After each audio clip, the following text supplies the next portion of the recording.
This also brings into question, right, the honor blades, which are very relevant to our quest that our characters are on, right? When do those become a factor? Are they added after when the Herald people were like, well, we're not going to join our orders, but we still want powers, so let's do honor blades? Or like, how do they come into play? It doesn't seem like our heralds, like Ishar, is wielding an honor blade. Maybe he is in this scene here. So is it truly free for all?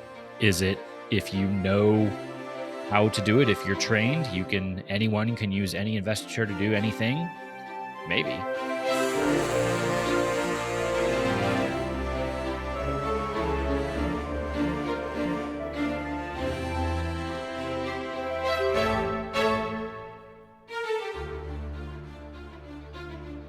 Welcome back to Following Noah on Stormlight podcast. This week is episode 243, and we are in chapters 50, 51, and 52 of Wind and Truth. Eliot, how are you? Doing great. Ready for more mind-bendy spiritual realm discussions? Paul? Doing fantastic. Yeah, once again, more major life-altering events. I feel like that's the regular with this week. Or sorry, with each week is something crazy. Yeah, mostly just excited to talk more about this wonderful book. Talk with you guys about it. It's gonna be great. It's gonna be awesome. Do we have a patron? We do. Yes, I'd love to announce. Last week, my cup was a wonderful wedding gift. My wife Alex also lovingly reminded me that that wedding gift we got was also from my mother. So thank you, Mom. And so yes, that you definitely remembered and just yes, happened absolutely. to bring up now.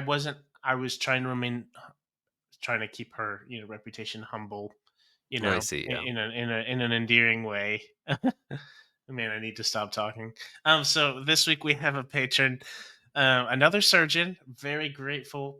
And it is Bram. And Bram, you are on a lovely Pringles can. So I frankly don't remember hardly which cups I have used and have not used. I look at my in my cabinet with fear every week, and I saw this empty Pringles can, and I was like, "Ooh, okay. I have not used a Pringle can. I know that much." So, Bram, I hope you like Pringles, and we very much appreciate your support. I've never drank out of a Pringles can before, so I hope it does continue to hold water. I get nervous that it's somewhat cardboard or something, and that it's just gonna seep through here, but I'll get to, hopefully nothing bad happens. So thanks so much for the support. I gotta say this. I challenge anyone out there listening to find 243 different drinking vessels within your house. Because Paul, shout out to Paul for all the creative ways that you find to drink water.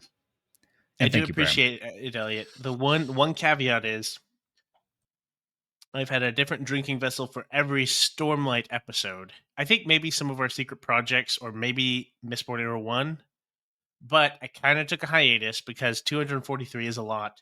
So we're only at maybe 150 or something. That'd be my guess too. Yeah, roughly around there.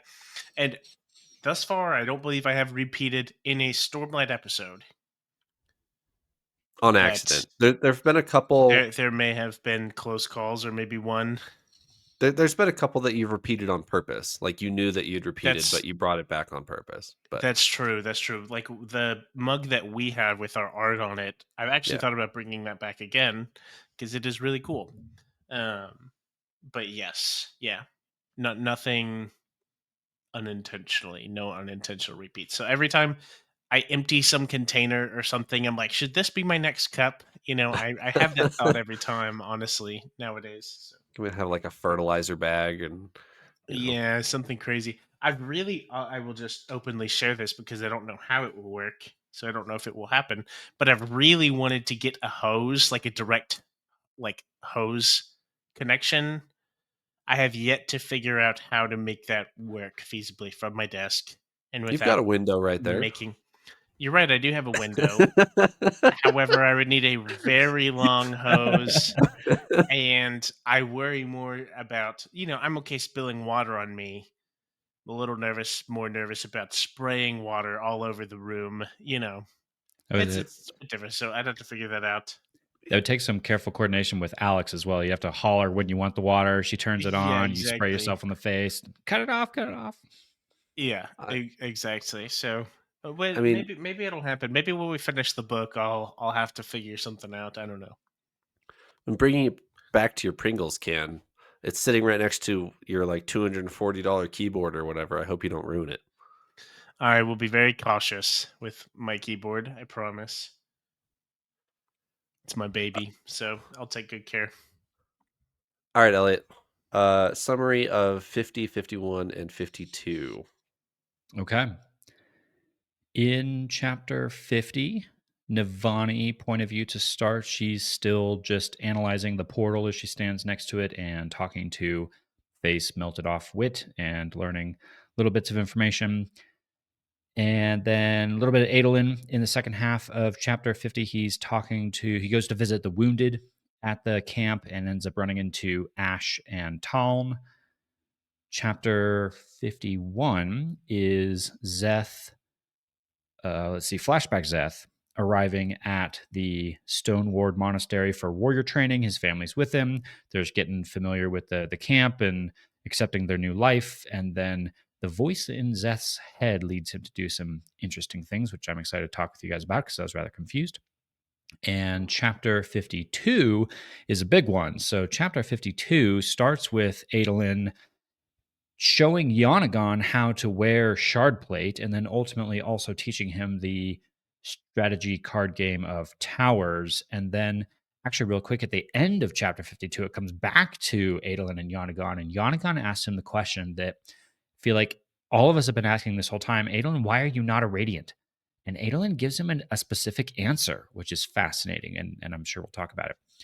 Yeah. But the middle part of that chapter is a giant sequence with Kaladin, and some pretty major things happen here with Kaladin reminiscing about the past. He recalls the Wander Sail, Way of Kings, plays some music on the flute, dances with Syl, dances with the wind, all the things packed into a good 15 pages of the book there that I'm excited to dive into. But I think that covers it for these 3 chapters.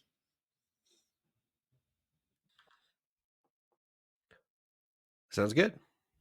Paul, do you have 2 words to summarize what stuck out to you? Yes, I do. Trevor, my 2 words this week are towers and practice.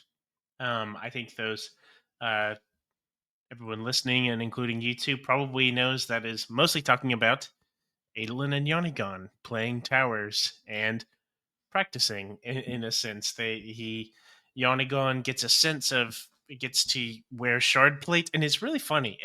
We haven't seen this in a while. In the Way of Kings, I feel like it was a big point about how foreign shard blades and shard plate are to the average person.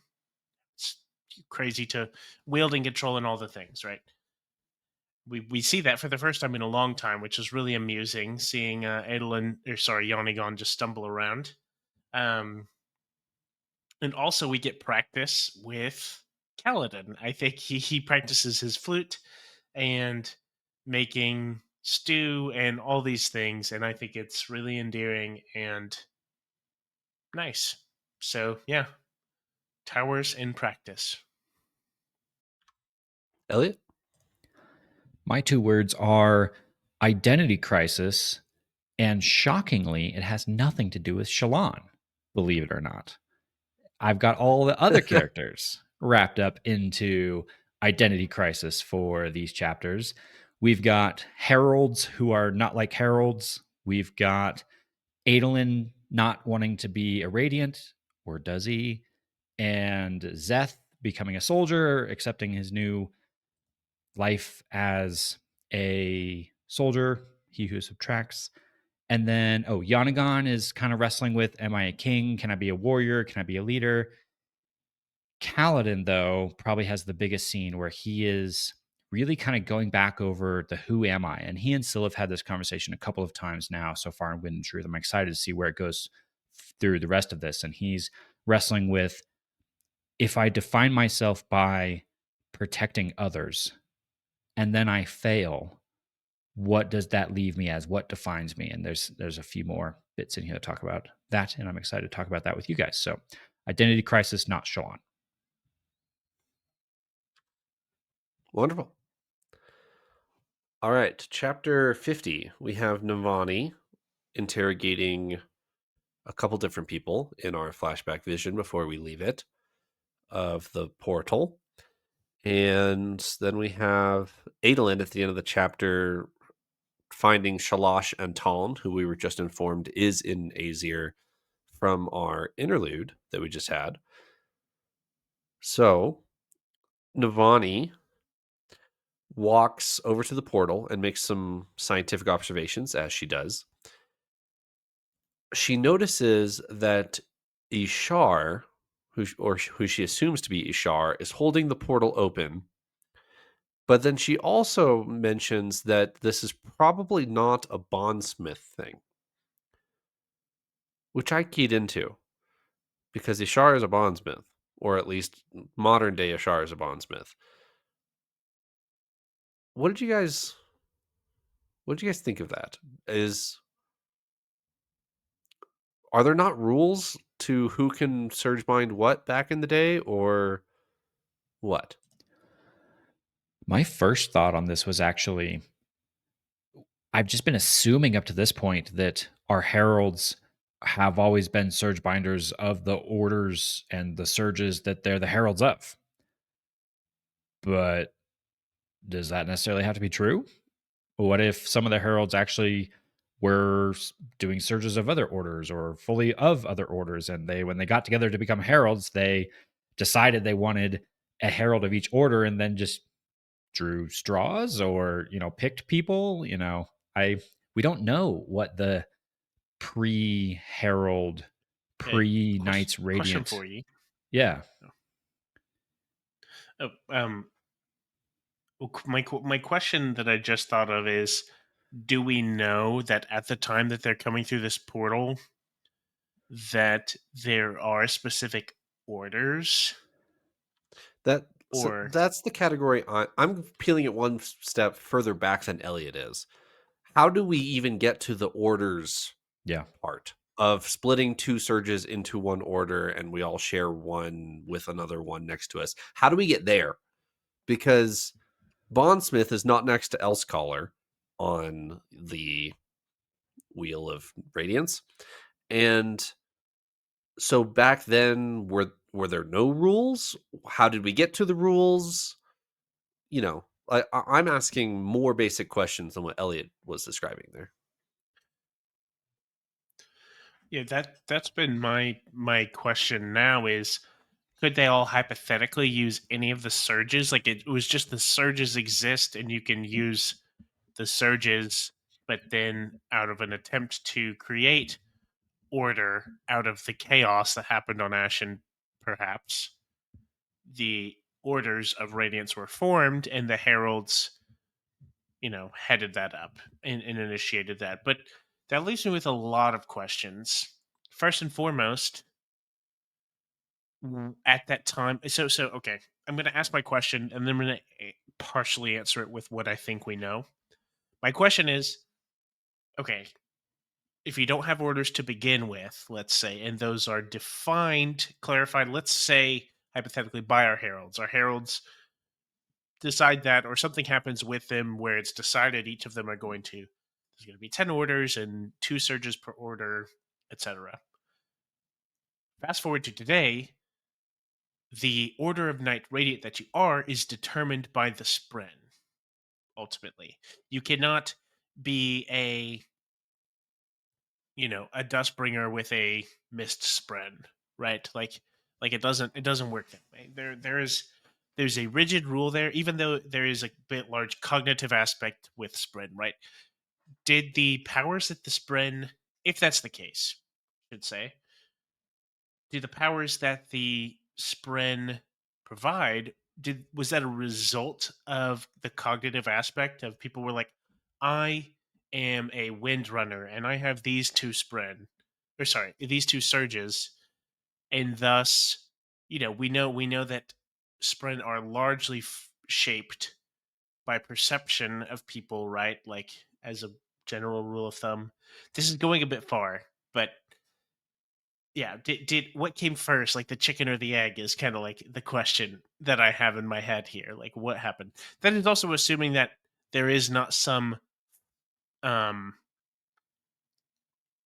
radiant order system currently established. It is still possible that that is established, and that this is just a interesting situation. Whatever, things can change in these 10 years between Ishar becoming the herald of the bondsmiths and this moment when they're coming through the portal. That could certainly change. um yeah, do y'all have thoughts on that? Am I going way too far on that? But that's my thought, is like, what how did these come to be? How did the orders actually start? And if we started it, then how does that how did the spread affect it now, I guess?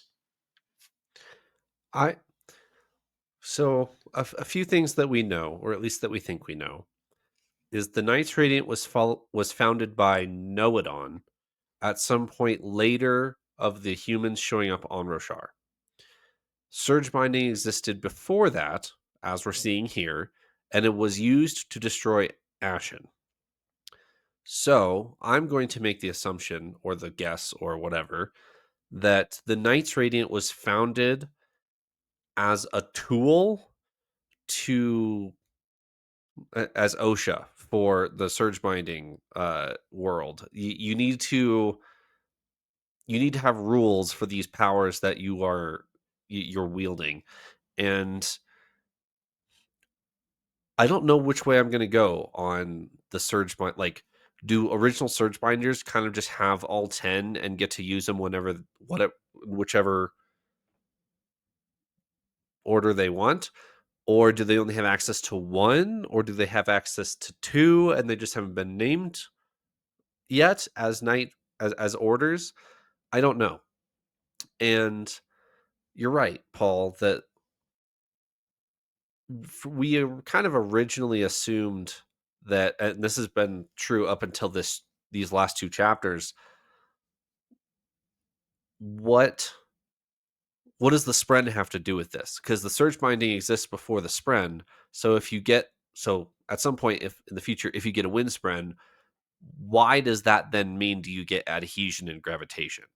Right? Like, where does that come from? I don't know. Okay, follow-up question. I've had the assumption this whole time that our heralds are of the fifth ideal. Do we know, like, factually, that they have reached the fifth ideal? We know, okay, so Nail, as an example, we know in Oathbringer, he talks with Szeth. I believe it was in Oathbringer. He talks with Szeth about the, the oaths and the ideals and stuff, and how, with Skybreakers kind of unlock more things as they go through their ideals, etc. And we know that Nail can do all these things, so it's kind of assumed. But do we, like, know for certain that our heralds are a fifth ideal, or, like, were the ideals a thing? Or could you say multiple ideals, and maybe that's the answer we were looking for, of, like, before Spren, maybe if you said these various ideals of different orders, you could obtain all the way up to maybe all 10 surges. Um, Not sure, but that was something I thought of do we know our heralds actually have the fifth ideal, or is that just an assumption I've made so I far? It's an assumption that you've made, and I'll tell you why you made it. Because as we're beginning to learn more about our heralds, we learn it through the lens of Nail. And Nail says, "I'm fifth ideal Skybreaker." And so you make the conclusion, all right, all the heralds are fifth ideal in their order. But that's not actually true. Nail says, "I'm the only one who officially joined my order. The other ones just have the powers without the spread." So they're ideal 0 and have all the powers anyway. Okay. That certainly plays into what I was thinking. But yeah, Nail I guess is the oddball. I had forgotten that he was the only one who essentially joined his order, which is quite interesting. Um but yeah, that's my thought. I But no longer have any answers or things to add. I'm just like I have no this idea. this also brings into question, right, the honor blades, which are very relevant to our quest that our characters are on, right? When do those become a factor? Are they added after when the Herald people were like, well, we're not going to join our orders, but we still want powers, so let's do honor blades? Or like, how do they come into play? It doesn't seem like our Heralds, like Ishar, is wielding an honor blade. Maybe he is in this scene here. So is it truly free for all? Is it, if you know how to do it, if you're trained, anyone can use any investiture to do anything? Maybe. Oh, something to add to that as well. So we've learned from Szeth's point of views and flashbacks in this book that him and a select group, Szeth and a select group in Shinovar, have trained with all 10 honor blades. Right. That may have been more historical practice. Maybe you might be right. It might be tied to the honor blades. This is conjecture, but we know did don't we know that Shinovar was essentially where people landed? It was essentially the original place for Yes. the Alethi, right? And they expanded from there. Yes. Right? In the flashback portal scene that we're looking at here, they're in Shinovar, Yeah. pretty close to where Kaladin and Szeth are current day. Yeah. I feel like it could be very feasible that okay, I'm going to make the assumption that there are just 10 honor blades, right? I think it's very feasible that these are 10 heralds had them, no idea what, when, where, how or why they had them, but they could have been swapped. I mean, I think it's very feasible, especially if we see kind of in the Shin way that they had people who would train with all the honor blades, right? I think it's Are feasible that someone that the heralds may have done a similar thing at this point.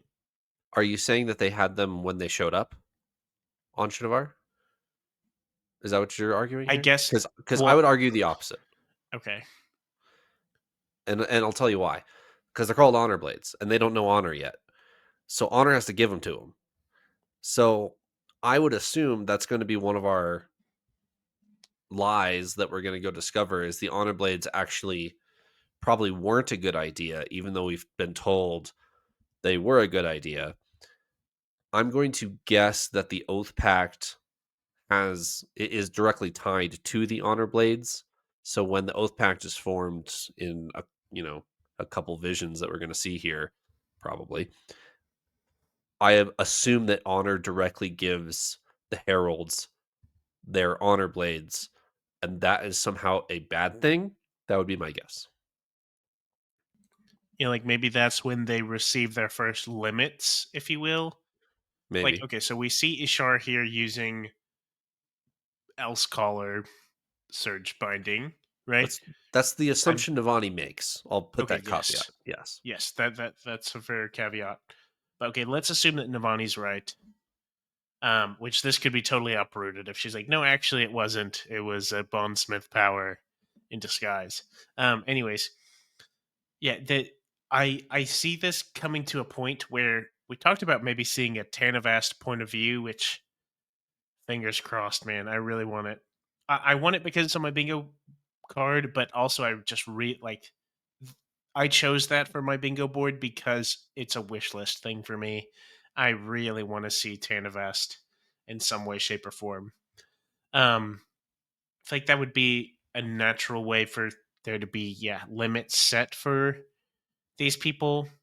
Yeah, I think what you're saying, I feel like we could see that point of view along with the heralds kind of getting that information at the same time on two fronts, which would be really cool. So I'm probably just beating a dead horse at this point, but it's got me really thinking about surge binding. I hadn't even considered this, but this whole scene of them coming from Ashen, which is totally on fire, really got me thinking.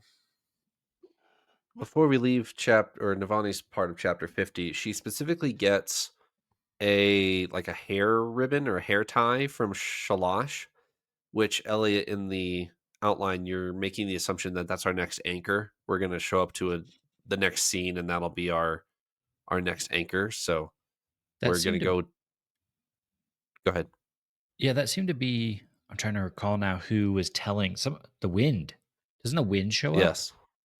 The Yeah. wind is there and Or tells Navani you need to get is it? something. It's not the Stormfather, is it? I don't think so. The Stormfather left last. Is it Wit? She talks to Wit. No, it's the wind. Okay. I have it in my notes. I'm gonna have to go look that up. I'm 90% sure it's the capital W wind who suggests to Navani this scene is about to collapse. You need something to get you to the next scene. And remember the rock that Wit gave them before they came into this whole scene is what got them there. I think they even see Wit come through the portal with the rock. And so she's able to get Shalash's hair ribbon, which I'm assuming now that's their anchor that they're going to use to link into the next scene that they're going to. I don't know what scene that'll be, The Oath but Pact. maybe could very well could be. Hope Does so. she have to have the hair ribbon? I don't know. We'll find out.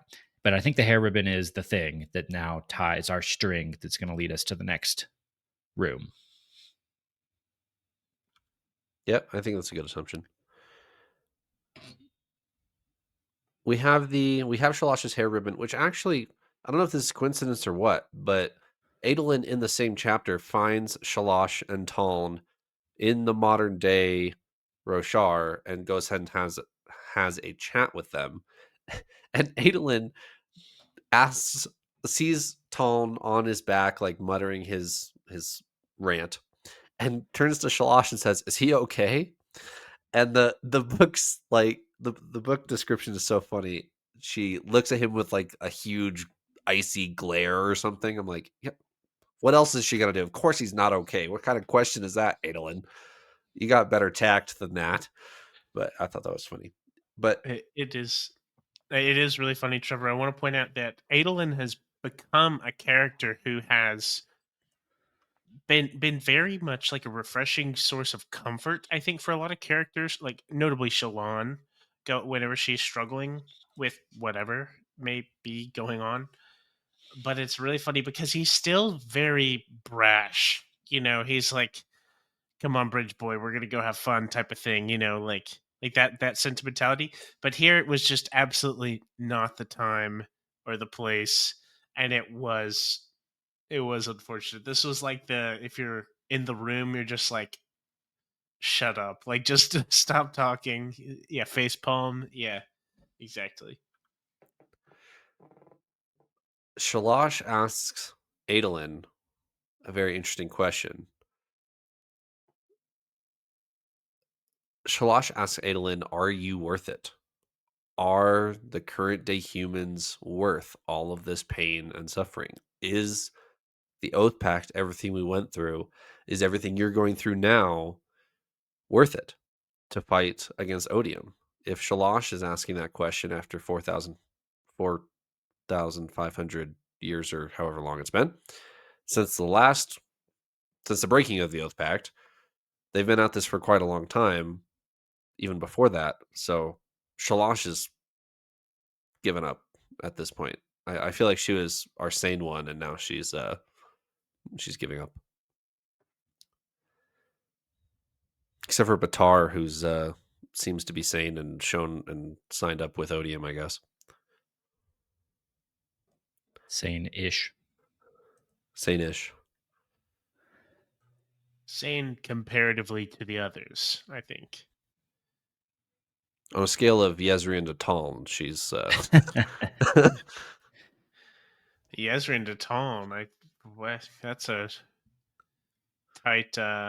pretty one-dimensional scale. Yeah, that's not much of a scale. That's just insanity, which is fairly accurate still for most of the heralds, but most of them are on that range. But some aren't. Some are a little better than that. All right, chapter 51, we get a Szeth flashback. And this chapter, we actually get center stage of the voice that's been chatting Szeth up for ever since he picked up the stone and smacked that guard. And it is not what I don't know what I was expecting when we got a voice in Szeth's ear, but it's not this. It's like giving him tactical advice on hitting a dummy. I what? It's also something's up.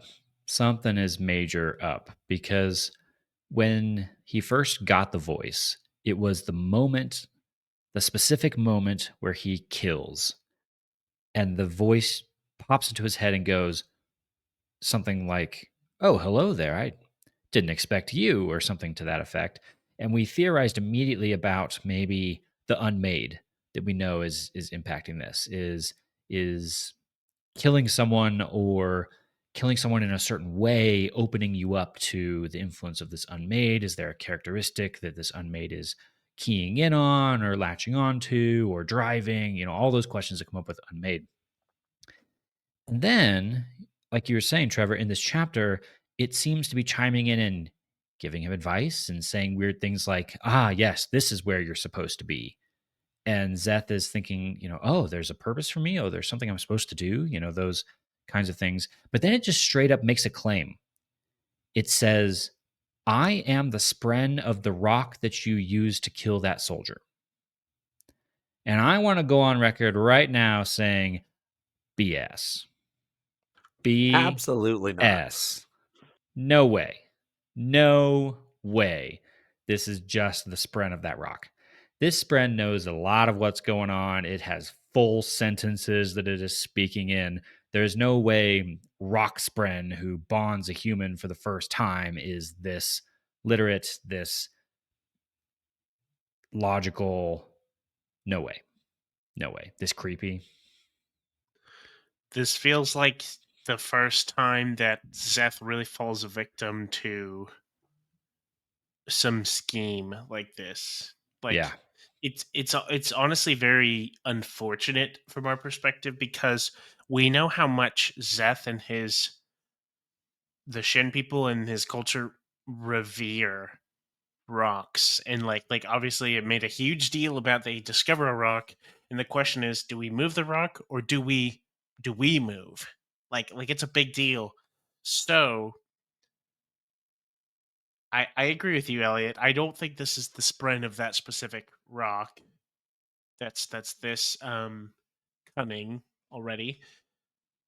But man, it's kind of heartbreaking to see if likely Szeth is beginning to be manipulated or something, and just kind of falling victim to like a I don't. It's a very targeted attack, very Yeah. personalized, targeted way to attack and to manipulate Szeth, which is we haven't really seen anything happen with it yet fully, but it's scaring me.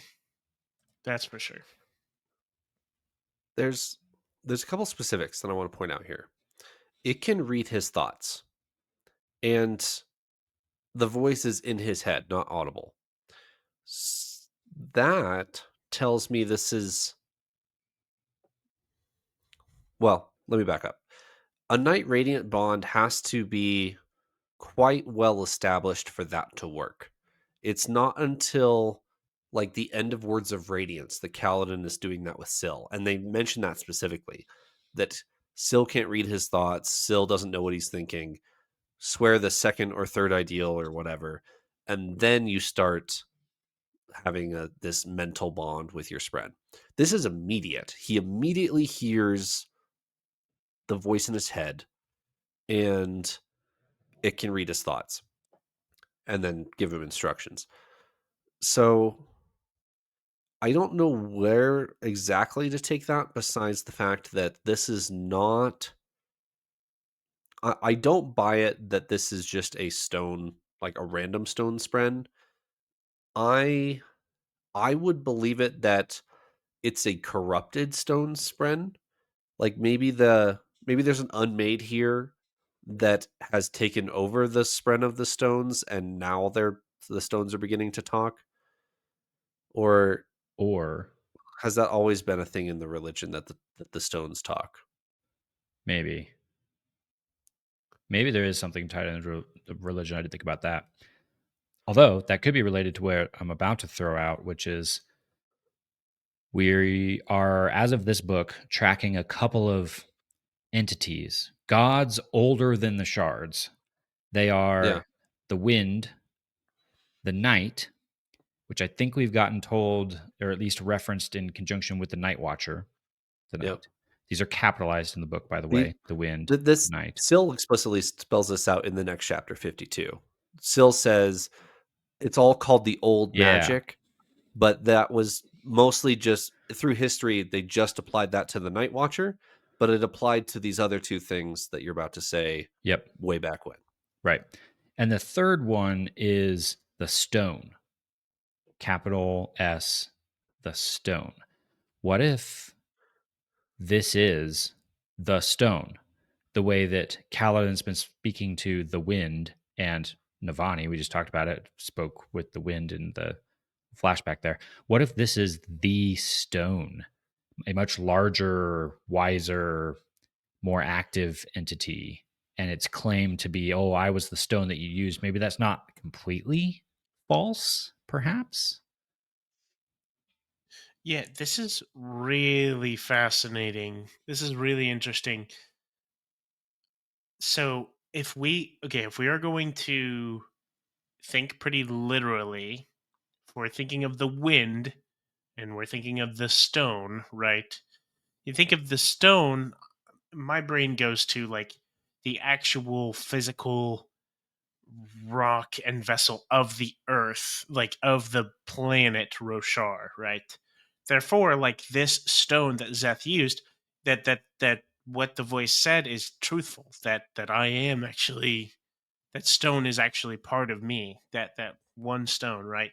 Not necessarily what we might think of like the spren of the little lesser spren of that specific stone, but that could be why the Shin Revere rocks so much, is it's part of the stone that makes up the earth of Roshar and is Yeah, to be revered, etc. Right? I That makes yeah. Then sense to me. are you going down the route of like this is Roshar talking? Like Yes, we have the essentially. wind talking. Now this is Roshar talking.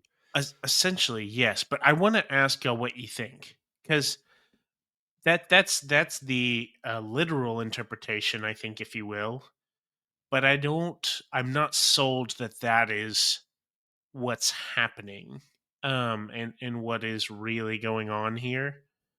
I've been very intrigued, and honestly, I'm just confused by the old magic. Like, it doesn't make sense to me. I don't understand it. I understand the push and pull of radiant orders and powers and the Nile bond and ideals. I understand it. I do not understand this, what it is capable of, what it does to begin with. Do y'all have any more information y'all remember? We Our one clue in my mind is the Night Watcher.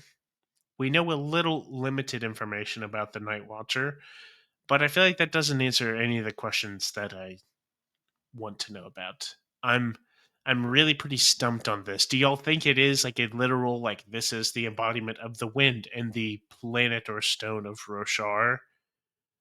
Or are these just fun names for other entities?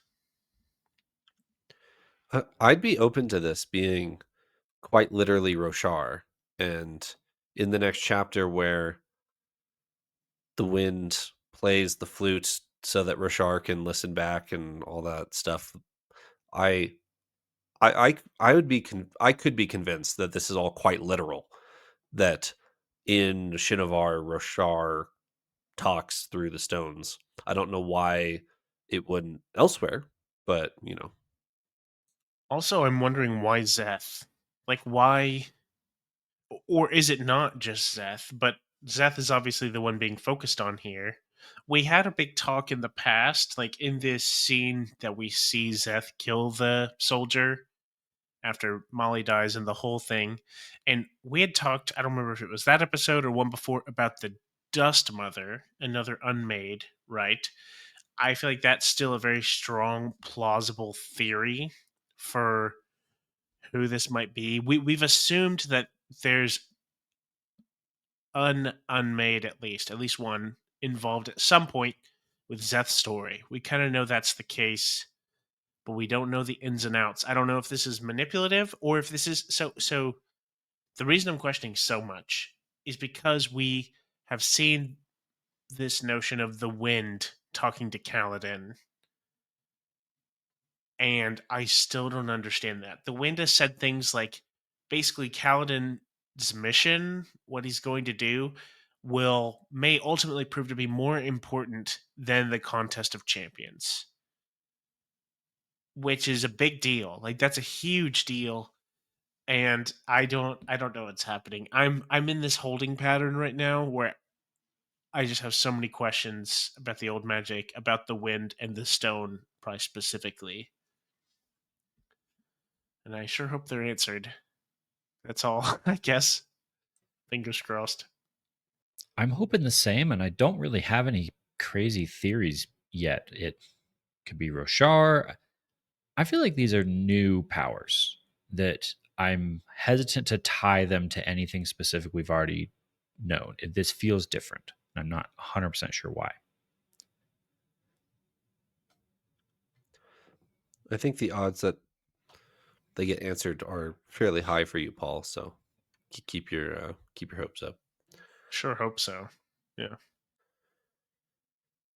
All right, chapter 52. This chapter is pretty cool in my opinion. This might be my favorite chapter up until now. Maybe this one, or maybe the chapter with Dalinar and Kaladin talking about the Kaladin inheriting the tower or whatever on the mountaintop.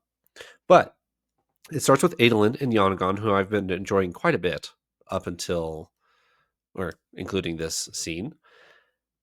Paul, they finally sit down and play towers. You have been asking for this for several episodes now, and it happens. Yeah, I was really excited. I I will say my hopes of maybe a Towers game being produced and released, I feel like my hopes for that were a little bit dashed. It seemed a little complicated, a little complex, a little unrealistic, I guess, in a board game or sense. So I feel like my hopes were dashed a little bit on that, but it was very neat to see. They talk about all sorts of strategies and formations and defenses, and I liked, Brandon put a good bit of thought and complexity into this little in-world strategy game. Resource management, Adolin teaches Yonigon this sentiment of if you have 3 rounds, and if you utilize all your resources to win the first round, then you don't get those back if they're expended, right? And you have to budget accordingly. There's risk versus reward. A lot of really neat game theory sentiments I feel like were passed through in this, which was really enjoyable. I really liked it. So yeah, we finally got this moment of them playing towers. I thought it was super fun. I got to wonder. We know that Brandon is a really big Magic the Gathering player and loves it. Loves it. How much of this game in his mind is maybe related to that of strategy, resource management, card driven player versus player game? I definitely thought of Magic the Gathering. I really enjoyed the detail of the rounds that you were just talking about, Paul. He's definitely sat down and theory crafted a game. Maybe not like the whole rule set, but he's theory crafted, okay, how could I set up a card game that could teach cadets some war theory, some game theory on the battlefield. And if you know, commit all your resources to the first round, maybe you lose the second and the third round, and that's how the game is supposed to teach young cadets. I thought that was a really cool detail. And also alongside that, just as an aside, I think this type of scene is some of what Sanderson does the best with his writing. I think if as he establishes characters and you get to know characters, then putting them against each other and having them interact, and Yonigon has specific wants and needs of wanting a friend, wanting to be called by his name, wanting a good conversation because he's not allowed to talk to anyone. Like, and then having Adolin who wants a pupil to play cards with, like, because he just wants some some normality in this crazy world that he's found himself in. Both of those characters thrust into this scene and then behaving as you would expect them to, having good dialogue between both of them, I think is something Sanderson really thrives at, and that was portrayed well in this scene. Is what I found. Yeah, Trevor, I actually can't echo what you said enough. My favorite thing about all the Sanderson books that we've read is his characters stand so independently. You could absolutely tell or get fairly close to predicting what conversations between various characters who have never met or have not, interacted recently would do if you put them in a room together. Like what they might say, how conversation might flow. And that is really impressive and really satisfying to read, especially whenever there's crazy dynamics that you really want to see. Um, yeah, I think that's an absolute highlight and masterpiece. And I'm also impressed, like we've talked about this a bit. I feel like Yonigon has been the up and coming star in this The dark book of like horse. Yes. yes, exactly. Like someone that we like I could barely have told you who he was before this book, honestly. Like I'd have to think back to like, okay, when have we seen Yonigon? What was he doing? What have we seen about him? And here he is, just really catching my attention, really awesome. And spending time with Adolin has been really cool. And I'm excited to see where this goes. I'm imagining that Adolin will continue to inspire things in Yonigon, and we'll just see more come from it. I don't know what that might look like, but yeah, it's been really well done, and definitely a huge tribute to Sanderson's character writing, how well he writes characters. See, now I feel like the wet blanket on this podcast because now I'm going to come in here and say that I think Yanagon is kind of boring. Sorry. No. Sorry. He used to be. He still is.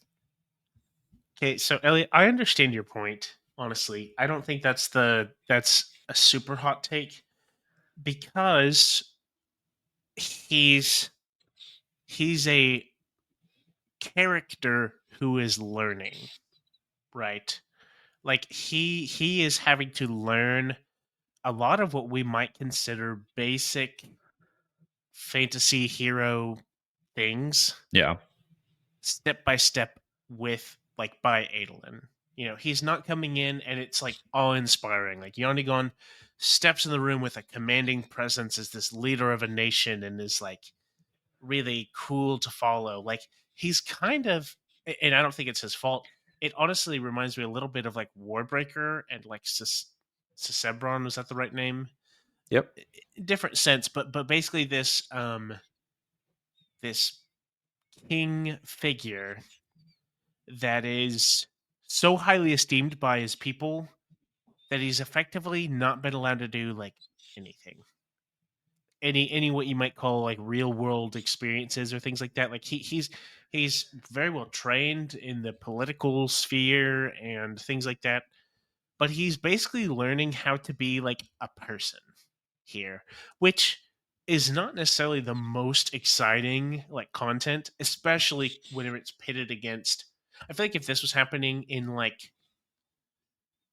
books 1 through 3, any of them, any of those books, you might get more invested because of, obviously there's exciting stuff going on then too, but it's like you're switching from crazy new reveals and announcements like the stone and the wind, the old magic, um, the literal moment when heralds open up the portal before they become heralds and walk to Roshar, and then you're like having a little chat where this king is basically learning to be a person. Like it's a bit jarring. So I think what you say is very fair. However, I do think Yonagon is pretty cool, and I feel like this is going to culminate into something pretty awesome.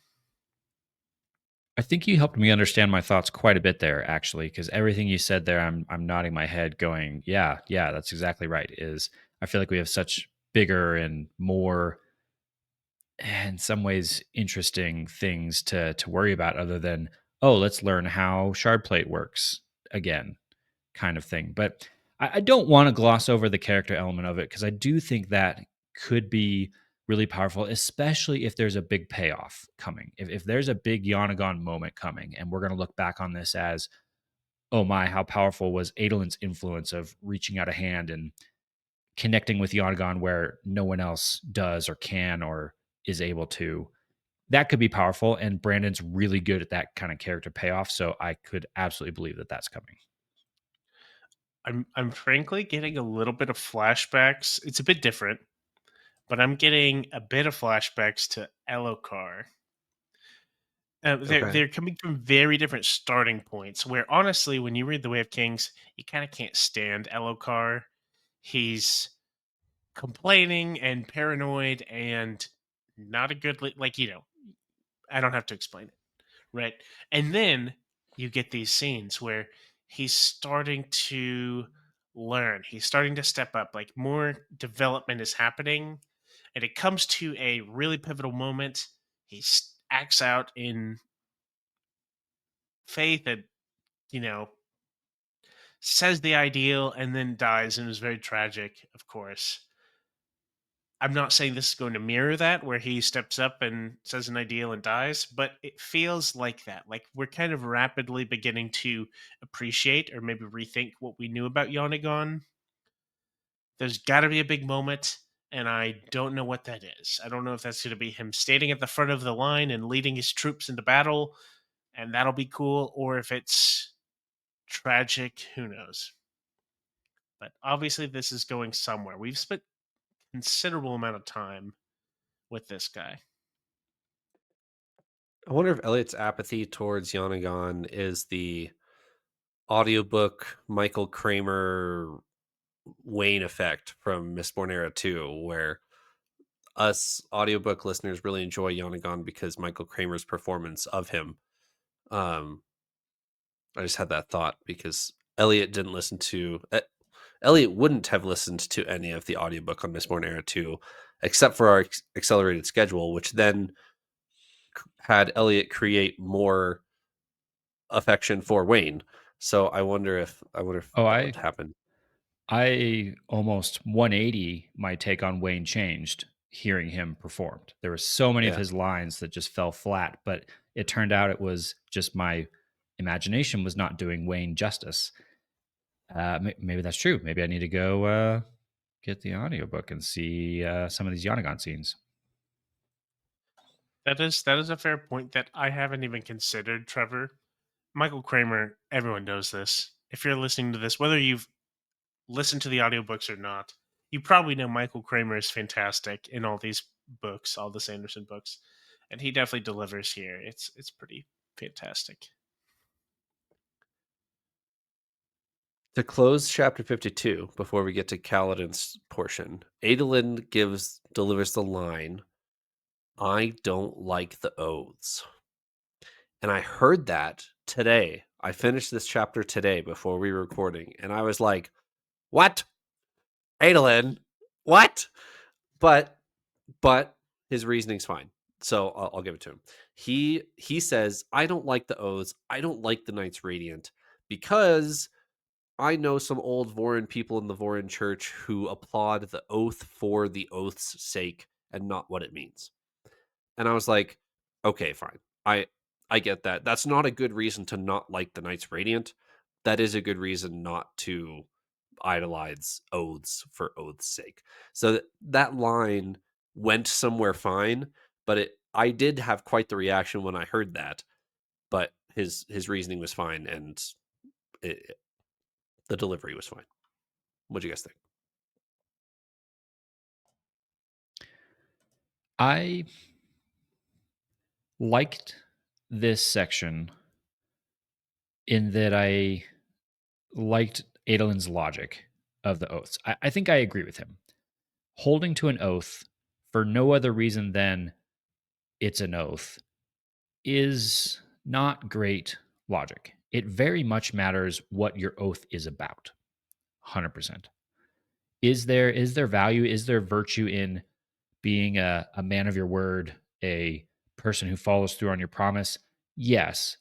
But you also have to be willing to accept when you are wrong or that you need to change your tact. So I think I kind of agree with him.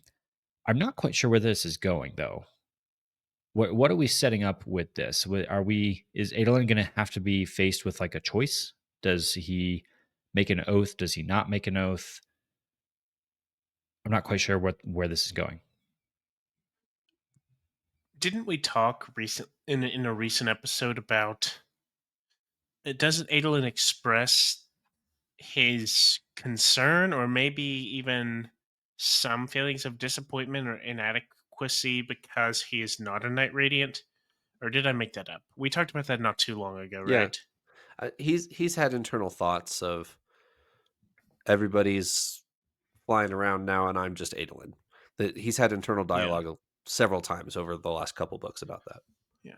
I think this is a very interesting the okay, so in this chapter we see Adolin kind of helping Yonigon, but and that's been a large point of this whole storyline with Adolin in this book. It's him helping to guide Yonigon and to help guide other people. I'm blanking on the name, but the other guy who was almost a Windrunner and several other characters around. Kolot. Yeah, Kolot. Yeah.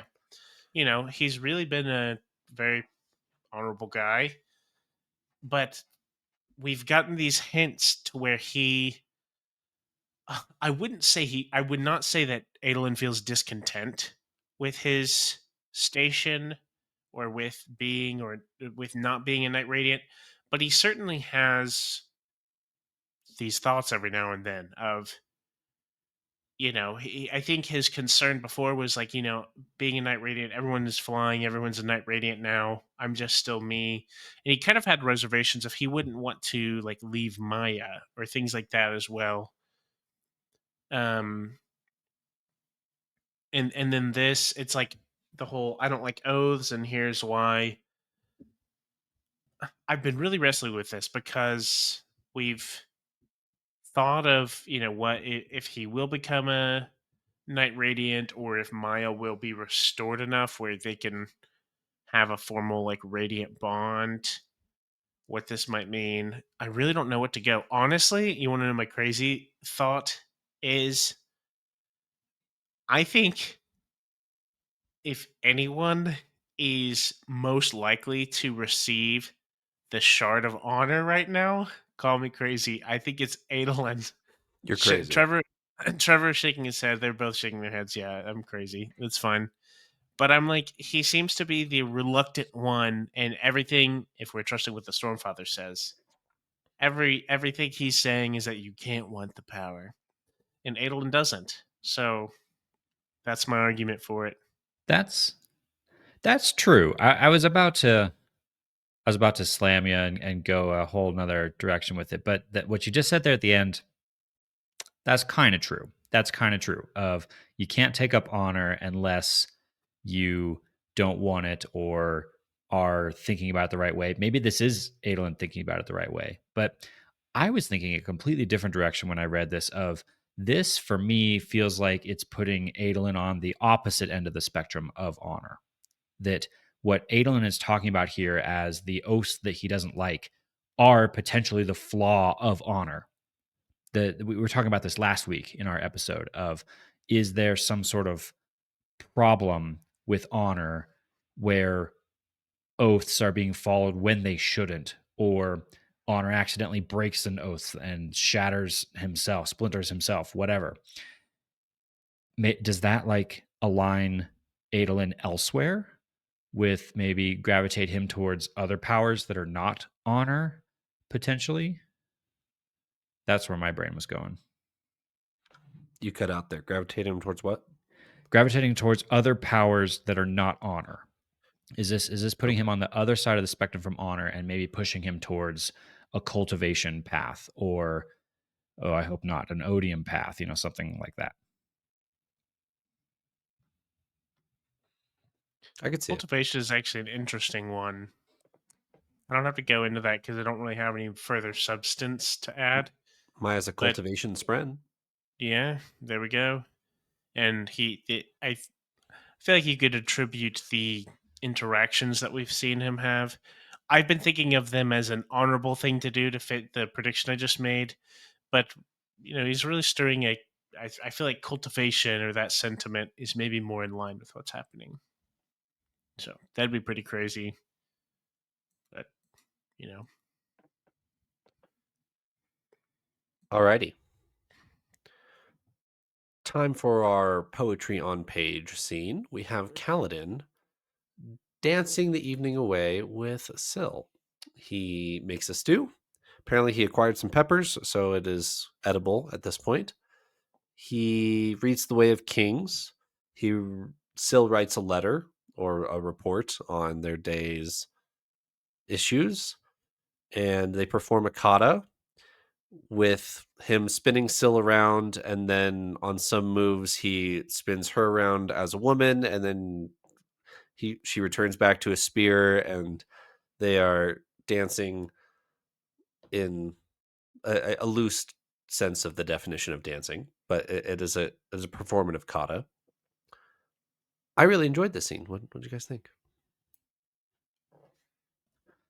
I thought this was great. It caught me a little off guard because we shifted gears fairly hard of battle scenes, visceral Szeth killing people scenes, and then we get this very almost whimsical, remembering the good old days, thinking about the wander sail and playing bad music on the flute, doing this dance. It was very. I wasn't ready for it, but it was still very, very beautiful. Yeah, it didn't feel like a Kaladin moment to me, I guess. We've come a long way with Kaladin's character, so probably need to get more used to it. But yeah, I wasn't expecting Kaladin's into the chapter here to be cooking and then playing the flute and then dancing. Dancing as in doing his kata, but it's definitely portrayed that way in a sense. So it was interesting. I I like honestly, I felt like it was a little bit cheesy, if I'm being frank, but not to the It point where bordered I'm on that. gonna like, not to the point where I'm gonna like complain about it. But I do think once again, I think we are giving the Kaladin Syl marriage the people who want the what's the Siladin Siladin. Califrena Siladin Califrena whatever it is, um the people who are like staunch in them falling in love and living happily ever after as a couple. I think this is just even more fuel on the fire for that. Just whatever, that's fine, I guess. But I think I thought it was a little bit cheesy, but yeah, not I bad. I'm not going to complain about it. So when I heard the line, Kaladin needed to do something for himself. What did Kaladin want to do? He wanted to dance with Syl.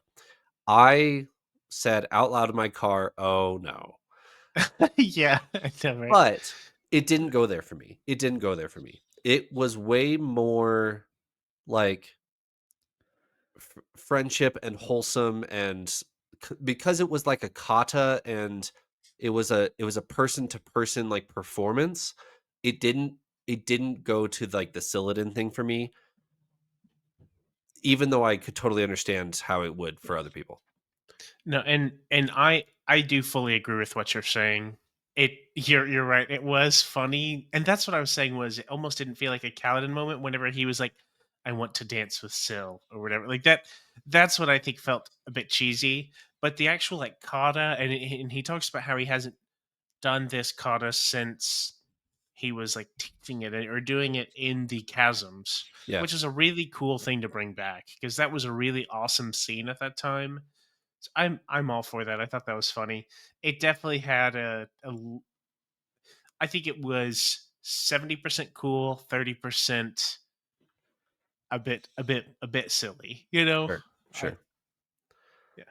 The line that Kaladin has in his head, or the narrator has, is back then in the chasms, Kaladin wouldn't wield a spear, and Kaladin wielded Syl now, and she wasn't a weapon, she was a woman. That that line worked for me, but I could totally understand how it wouldn't work for you. I do understand that.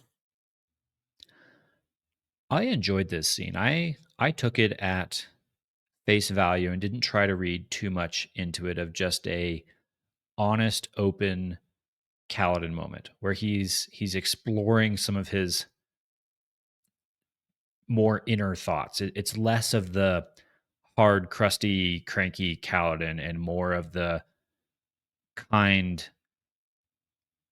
open to having fun and just laughing and doing something silly for a little bit Kaladin. It's not quite what we've seen from him before, but I feel like it's a direction I'm totally fine with us going with Kaladin. There was even a moment in the midst of it that almost felt like we might be moving in the direction of some kind of ideal. Did you guys catch it? Where He the wind shows up, or Well, so the wind shows up at the end and some interesting things happen there, but I think it's before that. Just trying to check and see if the wind. Yeah, I think this is before the wind. There's some this might be a reader thing versus the audiobook. There's there's a few sections where they're in the midst of this dance and it splits out some of his thoughts as their own paragraphs and it italicizes them. And they are, I deserve peace. I deserve to be happy. I will enjoy this. I will let myself enjoy living. Those kind of put together, it doesn't align with any of our ideal paths that we know of, but the definitiveness of those statements and the accepting something onto yourself felt very much like a radiant ideal almost. yeah, I could see that. I didn't read it as such, but you pulling it out like that, I could see that. No, I do agree, Elliot. I did feel I think what you were feeling with that. It definitely the definitive statements and the certainty and the nature of it of being something that Kaladin has not really realized for himself for the whole time we've been following him. Like kind of accepting that is a big deal. That's a big step.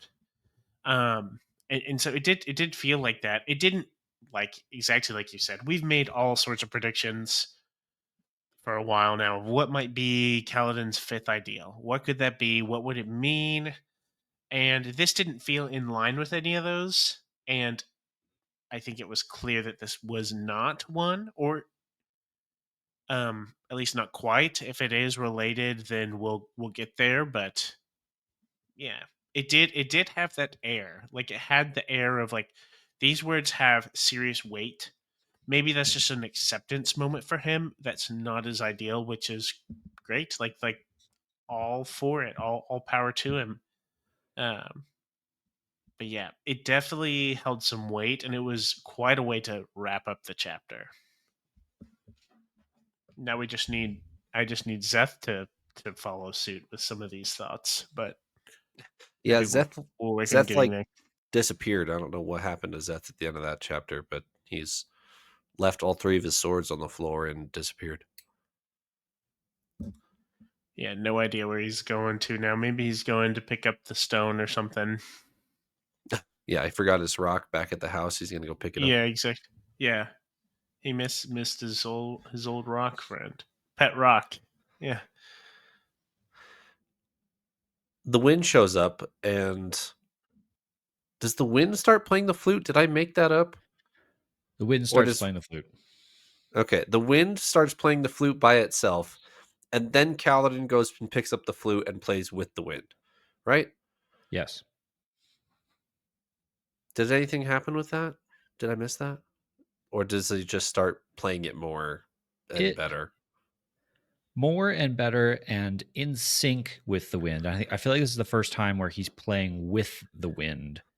And Okay. then I think there were a lot of things happening at once. So I'm not sure if I interpreted it correctly. I have to go back and read it a third time. But I think what happens is he finishes playing and he's waiting for that moment that Wit had where the wind plays back to him or Roshar echoes the music back to him. And that doesn't happen. But there's an interesting line. I'm not going to be able to find it off the cuff here, but it was like the wind accepted the music and decided to hold on to it for a future moment or something like that. It felt like a step in that direction. Oh yeah. Yeah, I'd have And to. that's when he turns around and Szeth's not there. Correct. Okay. Yeah. So getting closer to Wit level, Hoyd level. And is this the flute that he just got, or is this his original flute that he? This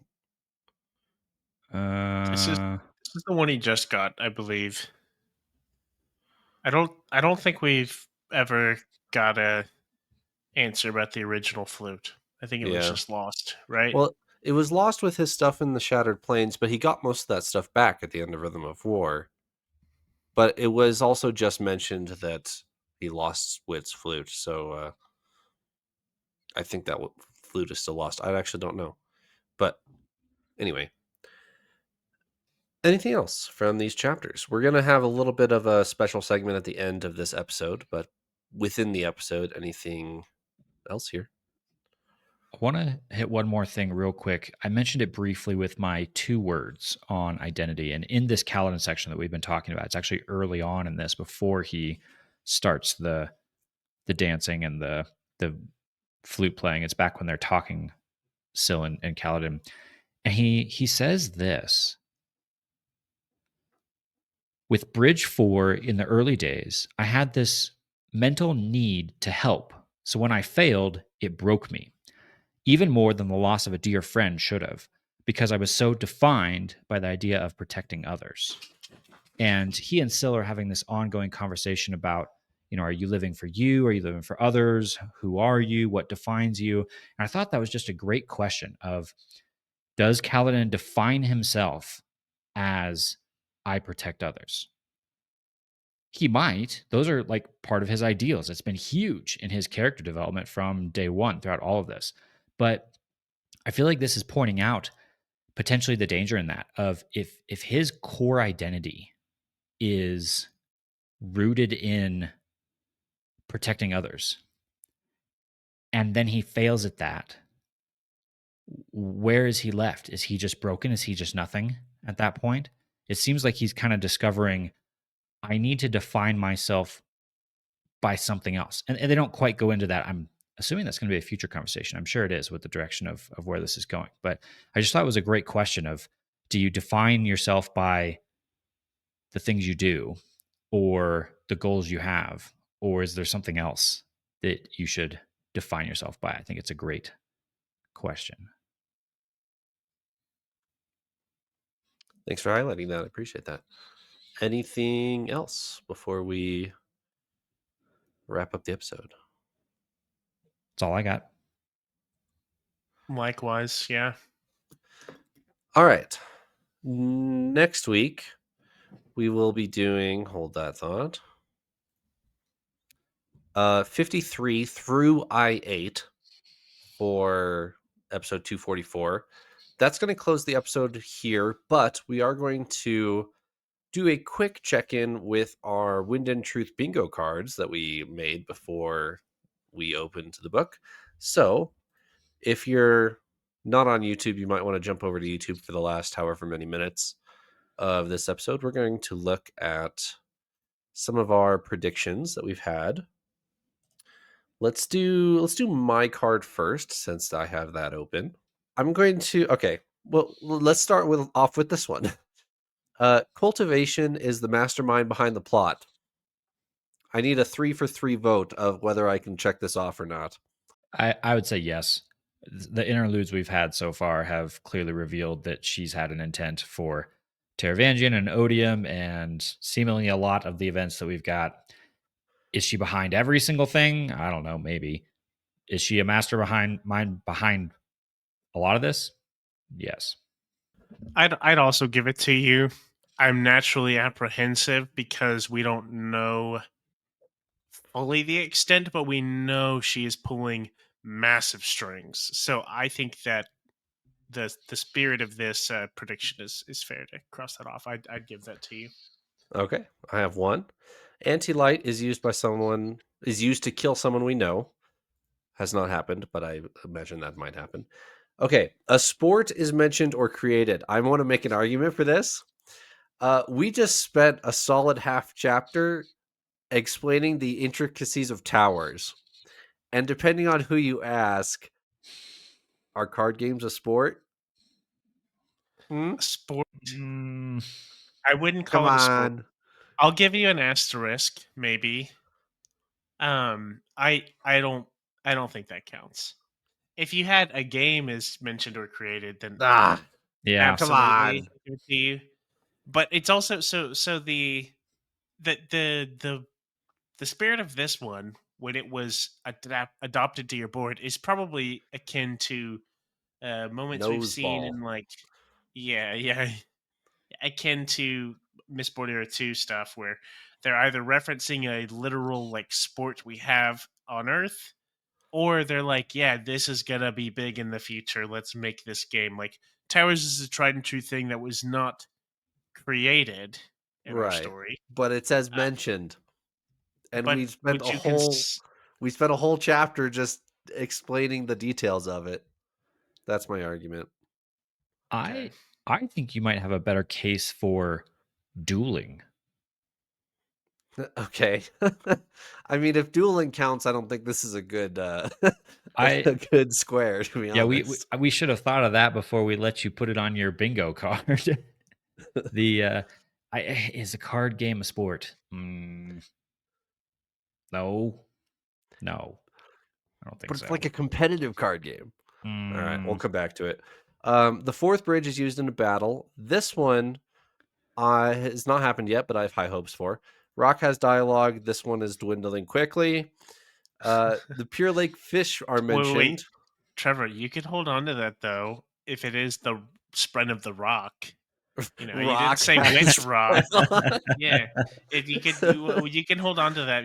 I'll let you make a case at the end of the book for that. Okay, yeah, fair enough. The Pure Lake fish are mentioned. Is a no, not yet.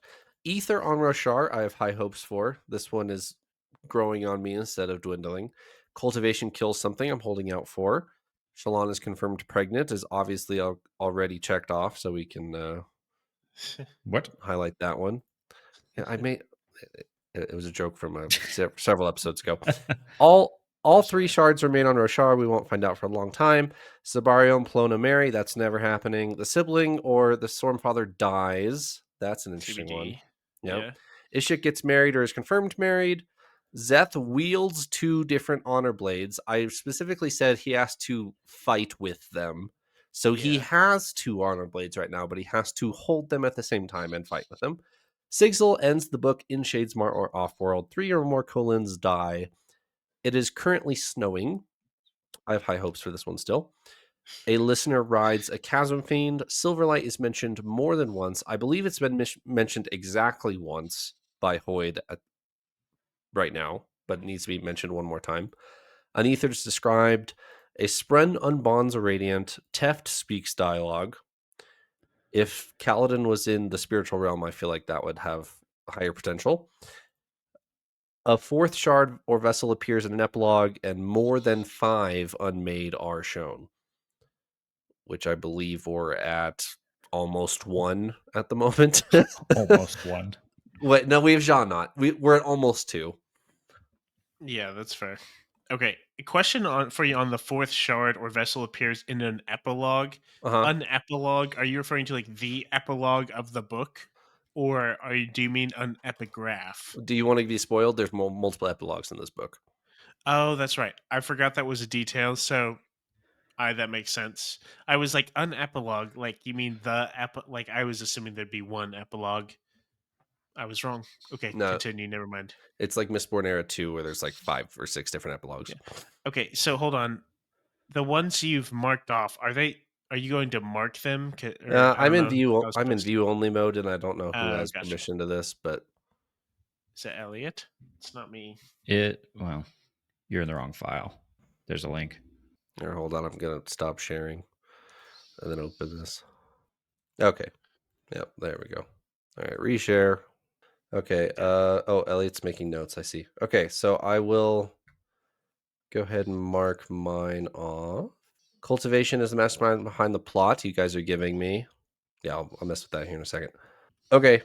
Did I mark off anything else? Unless dueling is a sport.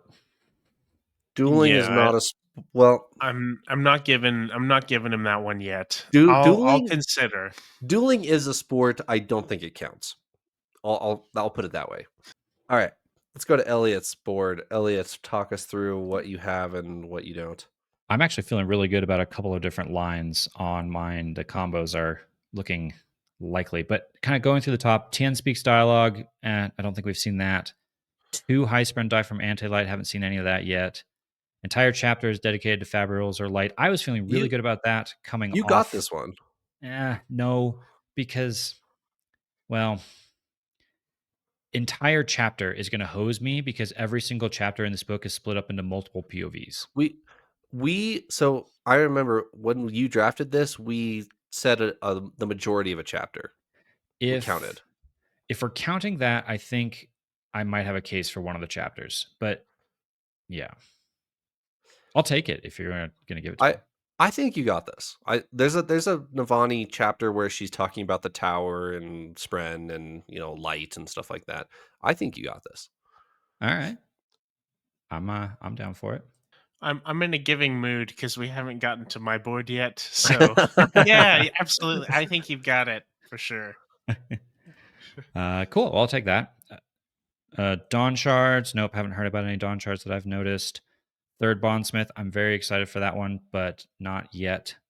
Liv declares she's not hungry. That'll be funny if she does say that. Gavinor or Orodin is the bottom one of the brown line for the color that you were trying to do.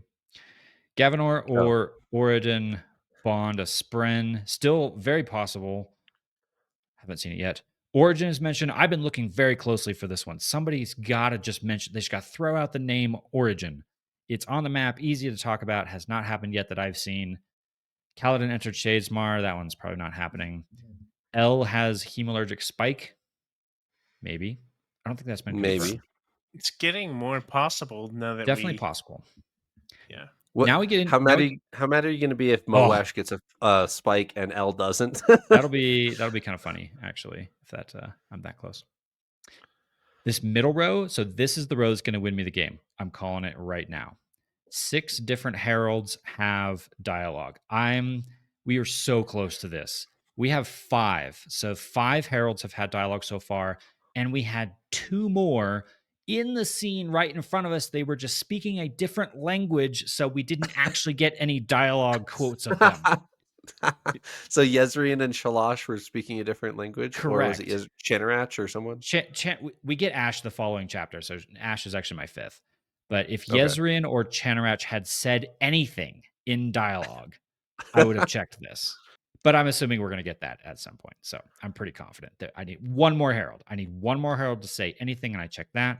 I've already checked Honor is Not Dead, which is right next to that. got my freebie space in the middle. So to win the game, I really just need Risen to use her Dawn Shard. Surely that's got to happen. The novella Dawn Shard would not exist if that wasn't relevant somehow. And then my last one in this row is more than three previously named Windrunners die. There's not a whole. That It'll be could tricky. happen. It could happen though. I think you're more likely to get your vertical bingo right in the center, honestly. Potentially. Well, yeah, potentially. I actually like my diagonal as well from bottom left to top right, which we'll get to in a second. Hoyd leaves Roshar, maybe. More than one Herald dies. This is on the diagonal, which I like. More than one Herald dies. I was going to ask you guys, does Yezrian count? Or is that a we previous? talked about this. We talked about this. Whether Yezrian, I believe Yezrian does not count because we were under the assumption that he was already dead. Well, see, here's the thing. That's what I was going to say also. That's what I was thinking too, but I think we assumed that incorrectly. Right. And we learned later that he wasn't quite as dead as we thought, and El deaded him a little more. I think you've got a case here. I mean, we assumed Yezrian didn't count because he was already dead, but then he wasn't. Right. He was 99% dead, and we 100% him dead. That's true. I think he counts.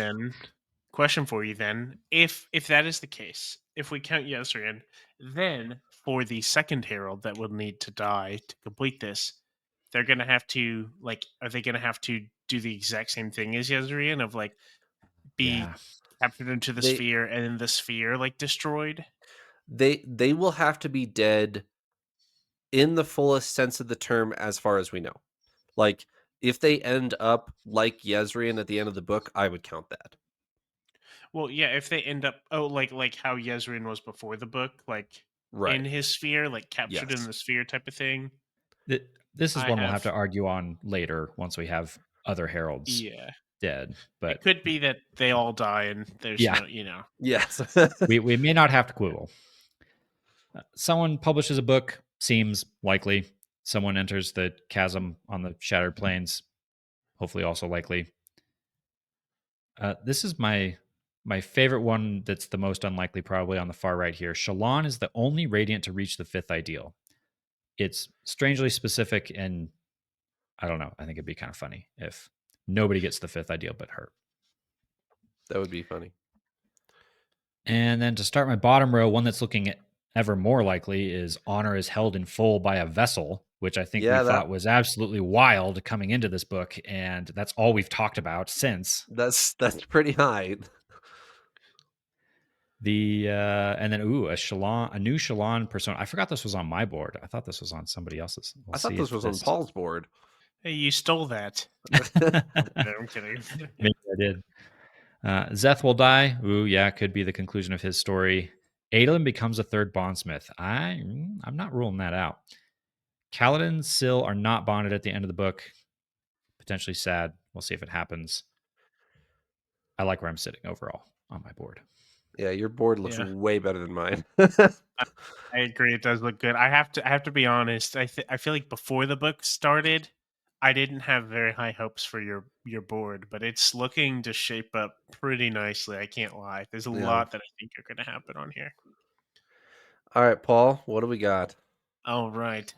Okay, starting off hot. First square, Roshar is destroyed. To be determined. We'll come back to that. More than 2 5th ideals are sworn, so the antithesis to Eliot's prediction. I need not only Shallan, I need multiple. I need 2. Oh, more than 2 actually. Okay. Yeah, you need 3. That's a big ask. I don't know about that. Teravangian loses Odium. Feasible, but I don't know what would happen. No idea. Completely could happen. A character we know is revealed to be a Khandra. Okay. I don't think this is going to happen. However, my case for this is we had a whole chapter where we talked quite a lot about all the things, all the characters in Warbreaker. I feel like it's feasible that this could be slipped in about someone being a Khandra. For what it's worth, I am 100% sure there's a Khandra somewhere. The question is just, will it get revealed in this book? Right. Yeah. I agree with you. We will see the weeping. I was really confident in this. This was my private little yep, we're gonna get some little nod back to the weeping. No idea. I'm losing faith in that one. Okay, moving on to the next line. Knights, shades, or rusts are used as an expletive. I've been trying to keep tabs on this, but not very well. It hasn't happened. But I just need one mention. Just one little mention. And we'll be good. Xyle and Azure exchange dialogue. Xyle has been mentioned quite a bit in this book, actually, but we have Yeah. not seen Xyle, so I'm not feeling super strong about it. We have specifically Kaladin says fifth ideal. Could happen. I think that's, yeah, TBD. Pattern dies. Sad. I don't know. That'll happen. Massive anti-light fueled explosion. We're getting closer to all of our battles. Maybe something like this will happen. Adolin becomes a Knight Radiant. That one is waning on me quick. Yeah, that That's one just okay. took a huge hit this episode. Yeah, that one. That's fine. That's fine.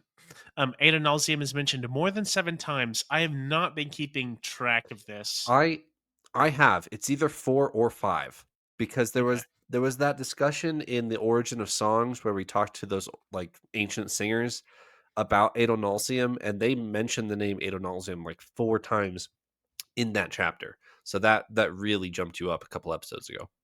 Yeah, absolutely. I knew this one was up there, if not done. I have faith that that will happen across the book. Okay, we learn what shattered the plains. Absolute wish list. I Definitely want to see that. I I think that's feel pretty high. decent about it. I feel decent about that. Vasher and Nightblood exchange 2 lines of dialogues. I really need Xyle to get in here and start talking to people. That's what I really need for my board. We meet all of the living heralds. What's our head count on our heralds here? We've met Taln, Shalash. In the spiritual realm, we've met We've met a Yezreen, even dead though he's herald, yeah. technically, yeah, we've met a dead herald, which was not on here, but we've met Ishar, Chanarach, Batar. We've met Batar. We just met We've met. Taln. I already counted Taln on Okay. my list. We've met Kalak. Uh-huh. Um, who am I missing? There's the other ones. There's Palia, We have and not seen her. we have not. We've not. The rest I don't think we have met in this book. Pyla. Pila Shoot, and where's my cards? Uh yeah, I know, right? Pyla Nail. Ter- yes, right. Have we We've met Nail this book? he was in the prologue. That's right. Yes. He was in the prologue. Okay. So we're missing Palia, however you say it, that one, and whoever's the other one. Who am I missing What's here? the last one? Ezra Nishar. Taln. Who's our truth watcher? Truthwatcher was Kalak. Oh, that's right. Who's our will shaper? Will Shaper. I think it's that one. Is that Batar? All right, No, I'm looking Batar's it up. Edge Dancer, right? All right, keep going in your bingo card, and then I'll look Yeah. this up. Okay. Adolin dies. That's the next one. Would be heartbreaking. That's on my diagonal of sadness. Adolin dies and Pattern dies. We will see the weeping is really just a reference to me weeping from those deaths. We meet Chris. I don't know. Possible, not possible. Don't know. Videl. We will You're visit missing Videl. either Videl. You're right. That's who it is. Okay, Videl and Videl and Pyla. Palia. We've met Yeah. everybody else. Okay. If we meet those 2 heralds, then we're good. We've done it. We even have a bonus credit for Yezreen, you know. Okay. We will visit either Braze or Ashen or both. You got this one. You got this one. I was on the record on the podcast saying if Navani walks towards that portal, you can get it. And that's exactly what she did. You've got this. Okay. I mean, I'm cool with that. Eliot, does it count in your book?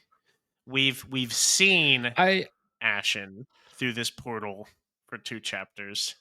I I think so, and specifically to it talks about and multiple times Ishar standing on the other side holding the portal open. So Right. if Right. if you loop in like we as Ishar, a character we know, standing on the other side of that portal on Ashen doing the things, I think it's there. I think it's there. If I had to really go hard and argue on this, my argument was going to be so Navani walks up to the portal and is looking through the portal. If you say you are visiting a place and you're in, let's say I don't know. If I'm visiting my street, I'm looking out the window at my street. Does that count? Like I'm in This my house, I'm this looking out the window. Have I visited my street right this is outside my the window? no, this is the debate of does a layover count as Yeah. visiting that country? If you have Yeah, a that's a fair layover in point. Germany, have you been to Germany? If you've been in the Hamburg airport. Yeah. Okay. Great question. Anyways, I think it counts. I think if that doesn't count, then I think y'all are being a little mean. Anyways, You got it. Cell is mentioned. I don't. This has an asterisk. I don't remember exactly why. I know we I don't talked know about what this the at some asterisk point. is. We'll come back to it. I don't remember of a specific mention. Okay. Last line. A third storm is summoned. It's been alluded to. I'm hopeful. More than 6 shards are mentioned. Epigraphs count. We've had our 3 primary shards, and we have had Valor, right? The Valor. Shard of Valor. Are And those are our you've had Harmony mentioned too. Harmony's been mentioned? Yeah, because Ooh. Does Harmony Odium count as talks. one or two? That's a good question. That is a great question. Odium talks about Harmony and how he can't act because he's Harmony. So Well, so if I have more than 6, and Harmony would put me at 5, and if I get one more, 3, let's just say 4. we count Harmony as 2. Let's just say that if it comes down to it. Yeah, Anyways, you're not either at not 4 or quick. 5 right now. No, you're either If at 5 or Harmony, No. 6. if Harmony, Yeah. yes, I'm at 5 or 6, Okay. depending on if Harmony is 1 or 2. Okay, a sprint is passed from one radiant to another. Don't know. Dalinar's butt is mentioned. Really hopeful for this one. Didn't this happen? Did I make that up? I think you're making that up, but I could be wrong. We had a lift point of view. Where- Surely she mentioned it. Great question. I feel like I need to look back, but I feel like that would have stuck out to me.